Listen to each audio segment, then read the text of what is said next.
Halo, apa kabar semuanya? Salam sehat selalu. Hari ini kita berjumpa kembali mengenai manajemen keuangan yang akan membahas mengenai biaya modal rata-rata tertimbang dan kebijakan dividen.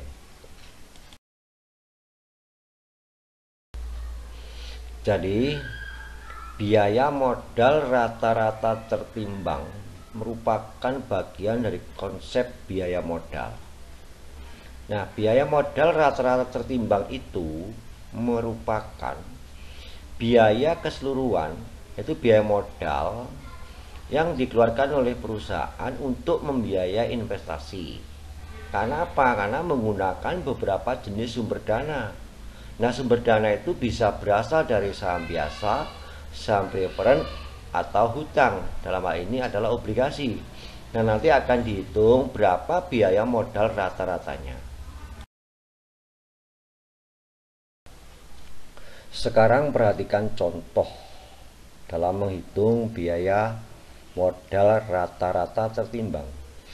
Di sini perusahaan memperoleh sumber dana dari 3 sumber dana. Ada obligasi, ada saham preferred dan saham biasa. Dengan total jumlahnya adalah 1,6.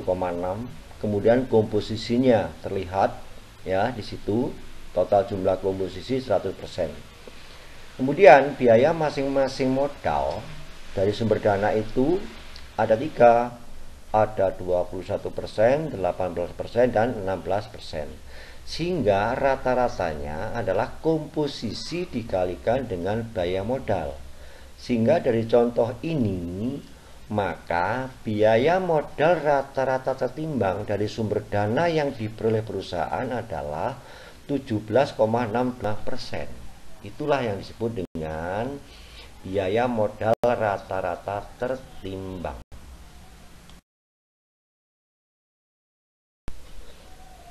Selanjutnya kita lihat adalah kebijakan dividen. Apakah perusahaan itu mengeluarkan dividen atau tidak, tergantung dari faktor yang mempengaruhinya. Nah, kebijakan-kebijakan dividen itu akan dipengaruhi oleh 5 faktor secara umum. Yang pertama adalah mengenai posisi likuiditas. Perusahaan yang memiliki likuiditas bagus maka akan memberikan laba atau kas dibagikan kepada dividen kepada pemegang saham. Kemudian dari sudut pandang posisi solvabilitas, bila solvabilitasnya membaik, maka jelas laba akan dibagikan. Kemudian faktor yang ketiga mengenai kebutuhan melunasi hutang. Di sini akan lebih didahulukan apakah perusahaan itu harus segera membayar hutang yang jatuh tempo. Dan untuk membayar hutang-hutang tersebut harus disediakan dana.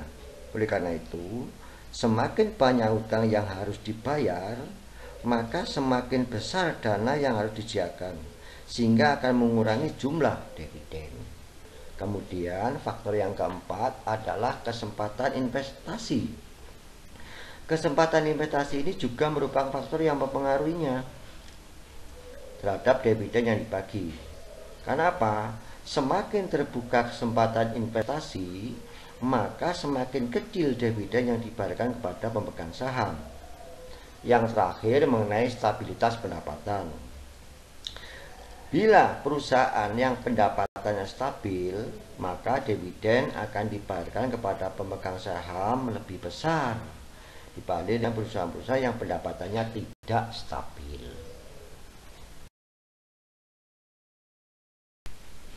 Setelah kita mengetahui faktor-faktor yang mempengaruhi dari kebijakan dividen, maka kita lihat secara umum ada beberapa kebijakan. Yang pertama adalah kebijakan stok dividen. Ada perusahaan karena memiliki laba yang besar, maka dividen tidak harus diberikan dalam bentuk kas. Namun, para pemegang saham akan diberi tambahan saham Hal ini pengaruhnya pada apa? Maka laba ditahan akan berkurang dan modal saham akan bertambah.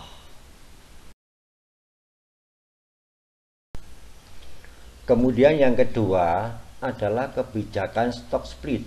Artinya apa kebijakan stock split itu?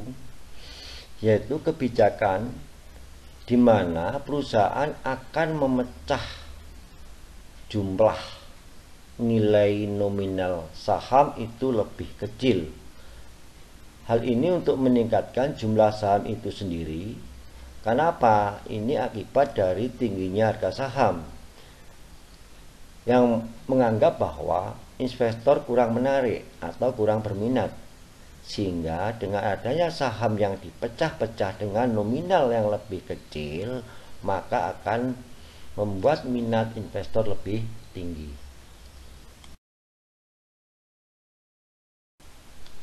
Sekarang yang ketiga yaitu kebijakan mengenai repurchase stock atau yang secara umum dikenal dengan treasury stock.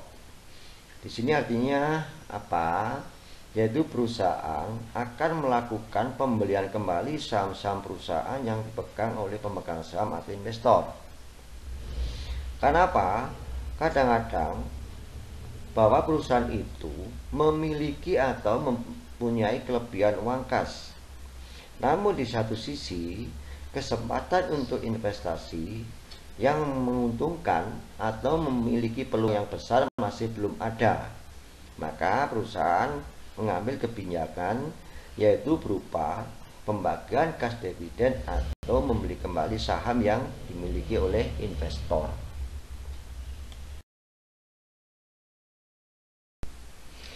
Terima kasih atas perhatian semuanya, atas bincang-bincang ini. Sampai jumpa pada materi yang lain yang dikupas secara mudah dan sederhana.